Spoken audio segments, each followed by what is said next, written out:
Ketiga adalah suatu upaya guna mengembangkan kerjasama, saling pengertian, dan partisipasi efektif dari pengusaha atau pengurus dan tenaga kerja dalam tempat-tempat kerja untuk melaksanakan tugas dan kewajiban bersama di bidang kesehatan dan keselamatan kerja dalam rangka melancarkan usaha produksi.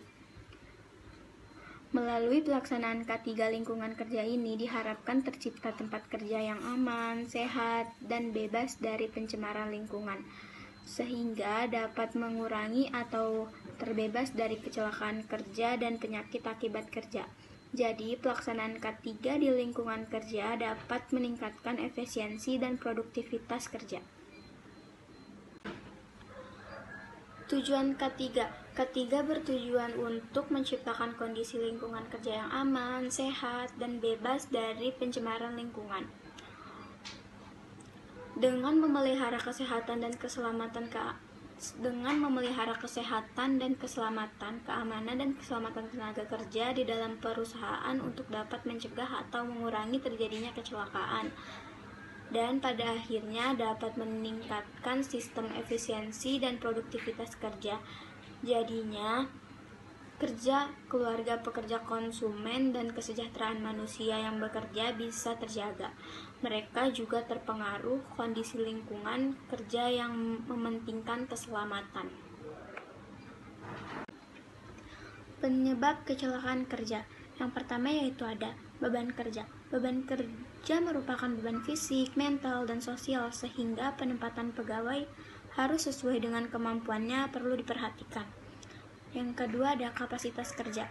Kapasitas kerja yang bergantung pada tingkat pendidikan, keterampilan, kebugaran jasmani, ukuran tubuh ideal, dan kebugaran gizi dan sebagainya.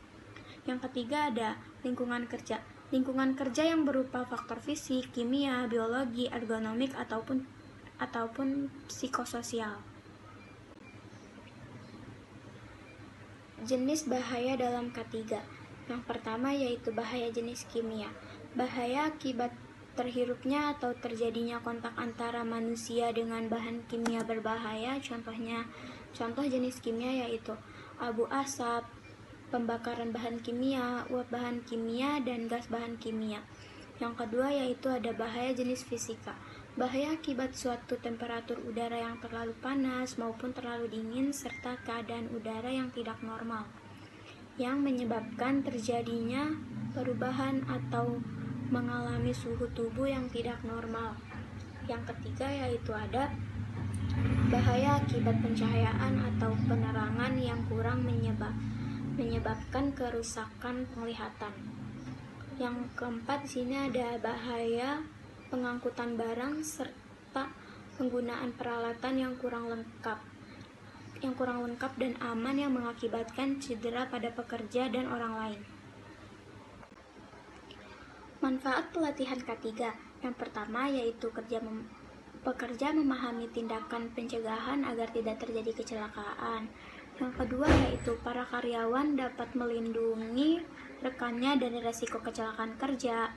Yang ketiga yaitu ada pekerja mengetahui bagaimana bertindak dalam keadaan darurat seperti kebakaran, gempa, dan lain sebagainya.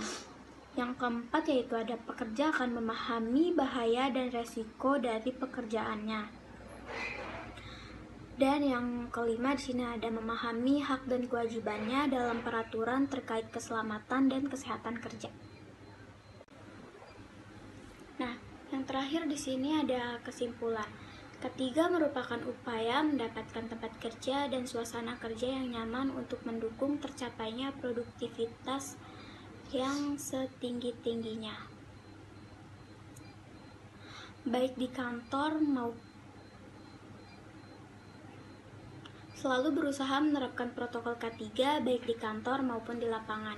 Untuk menghindari kecelakaan kerja, maka K3 mutlak dilaksanakan di semua jenis bidang pekerjaan tanpa terkecuali, baik di instalasi swasta maupun pemerintahan.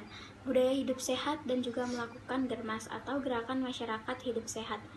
Dengan memasyarakatkan budaya hidup sehat, serta meninggalkan kebiasaan dan perilaku yang kurang sehat, aksi gerakan masyarakat ini harus diikuti oleh seluruh komponen bangsa dengan kesadaran, kemauan, dan kemampuan berperilaku sehat. Untuk meningkatkan kualitas hidup, tersedianya fasilitas dan sarana prasarana yang memadai juga meningkatkan produktivitas kesehatan kerja.